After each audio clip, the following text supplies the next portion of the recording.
খবৰ ৰাজ্যত মিয়া বিতৰ্ক অন্ত পৰাই নাই, কিন্তু তাৰ মাজতে এবাৰ বিজনেছ দেখা পোৱা গৈছে যে বিভিন্ন স্থানত মিয়া জিন্দাবাদ পোষ্টাৰ, কেৱল মিয়া জিন্দাবাদ পোষ্টাৰে নহয়, এবাৰ পোষ্টাৰত লিখি দিয়া হ'ল যে মিয়াক যদি অত্যাচাৰ চলোৱা হয় তেন্তে অসম শান্তিত নাথাকিব। হিন্দু মুৰ্দাবাদ মিয়া জিন্দাবাদ পোষ্টাৰক লৈ এতিয়া বিজনেছ উত্তেজনা, কিয়নো বিজনেছ প্ৰান্তে প্ৰান্তে এতিয়া মিয়া জিন্দাবাদৰ পোষ্টাৰ। আৰু এই মুহূৰ্তত জনাব বিচাৰিছোঁ এই বিশেষ খবৰটো। বিতৰ্কৰ মাজতে বিজনেছ ঠায়ে ঠায়ে মিয়া জিন্দাবাদ পোষ্টাৰ, মিয়া জিন্দাবাদৰ পোষ্টাৰ। কোনো অজ্ঞাত লোকে পোষ্টাৰিং কৰিলে হিন্দু মুৰ্দাবাদ মিয়া জিন্দাবাদ। ধৰ্ষণ কেৱল মিয়াই নহয়, হিন্দুৱেও কৰে। এনে পোষ্টাৰ বিজনেৰ দেৱালে দেৱালে। মিয়াৰ ওপৰত অত্যাচাৰ কৰিলে অসম শান্তিত নাথাকিব, এনেধৰণৰ বাক্য দেখা পোৱা গ'ল এইবাৰ বিজনেৰ পোষ্টাৰত। হাতে লিখা এনে পোষ্টাৰিঙক লৈ চিৰাঙৰ বিজনীত এতিয়া উত্তপ্ত পৰিস্থিতি। ঘটনাস্থলীত উপস্থিত হৈছে বিজনী আৰক্ষী। আৰু এই মুহূৰ্তত জনাইছোঁ এই ডাঙৰ খবৰটো, কিয়নো দেখা পোৱা গৈছে মিয়া বিতৰ্ক অন্ত পৰাই নাই। বিভিন্ন প্ৰান্তত এতিয়াও মিয়া বিতৰ্কক লৈ চৰ্চা চলি থকাৰ মাজতে এইবাৰ বিজনীত দেখা পোৱা গৈছে যে অজ্ঞাত লোকে নিশাটোৰ ভিতৰতে তাত পোষ্টাৰ আঁৰিলে যে মিয়া জিন্দাবাদ হিন্দু মুৰ্দাবাদ, আৰু মিয়াক যদি অত্যাচাৰ চলোৱা হয় তেন্তে শান্তিত থাকিবলৈ দিয়া নহ'ব অসম। আৰু এনেধৰণৰ পোষ্টাৰিং কৰাৰ পাছতে এতিয়া উত্তেজনাৰ সৃষ্টি হৈছে বিজনেত। আৰু কেৱল ধৰ্ষণ হিন্দুৱেই নহয়, ধৰ্ষণ কেৱল মিয়াই নহয়, হিন্দুৱেও ধৰ্ষণ কৰে বুলি এতিয়া দেৱালে দেৱালে পোষ্টাৰ দেখা পোৱা গৈছে। আৰু এনেধৰণৰ পোষ্টাৰৰ পিছতে এতিয়া উত্তেজনা বৃদ্ধি পাইছে বিজনেত।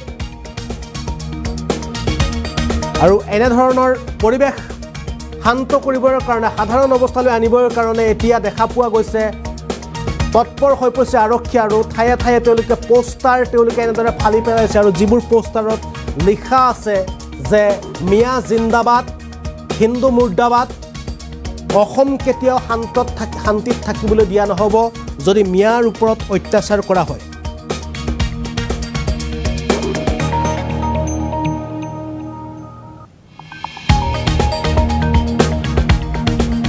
আৰু হিন্দু মুছলিমৰ সংঘাতৰ চেষ্টা চলাইছে একাংশ দুষ্ট চক্ৰই। বিজনীৰ চিৰাঙত মিয়া জিন্দাবাদ পোষ্টাৰিং, বিজনীত দেওকুৰা পাৰত হিন্দু মুৰ্দাবাদ মিয়া জিন্দাবাদ লিখি অজ্ঞাত লোকে কৰিলে পোষ্টাৰিং। হাতে হাতে লিখা দেৱাল পোষ্টাৰ। অসমীয়া দাদাগিৰি নচলিব, অসমীয়াৰ দাদাগিৰি নচলিব, মিয়াৰ ওপৰত অত্যাচাৰ কৰিলে অসম শান্তিত থাকিবলৈ দিয়া নহ'ব, ধৰ্ষণ কেৱল মিয়াই নহয় হিন্দুৱে ধৰ্ষণ কৰে আদি বিভিন্ন শ্লোগান লিখি এতিয়া এটা সমাজ বিৰোধী চক্ৰই এনেধৰণে পোষ্টাৰিং কৰা দেখা পোৱা গৈছে। আৰু এই পোষ্টাৰসমূহ দেখা পোৱাৰ পাছতে এতিয়া উত্তেজনা বৃদ্ধি পাইছে। আৰু ইয়াক লৈ পৰিৱেশ যাতে অধিক উত্তেজনা হৈ নপৰে বা কোনো ধৰণৰ যাতে সংঘাত সৃষ্টি নহয়, তাৰ বাবে আৰক্ষী তৎপৰ হৈ পৰিছে বিজনেত। এবাৰ আমি পোনে পোনে এবাৰ মন্তব্য দেখুৱাবলৈ চেষ্টা কৰিছোঁ।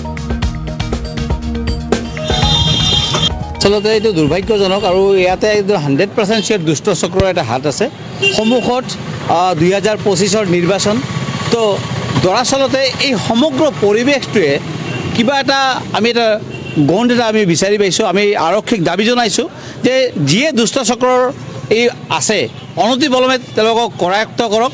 কাৰণ আমাৰ সমাজখনক দ্বিখণ্ডিত কৰাৰ কাৰণে যি গোটেই অসম জুৰি যি পৰিকল্পনা, সেই পৰিকল্পনাৰ যেন এটা অংশৰূপ হৈছে এই পোষ্টাৰ।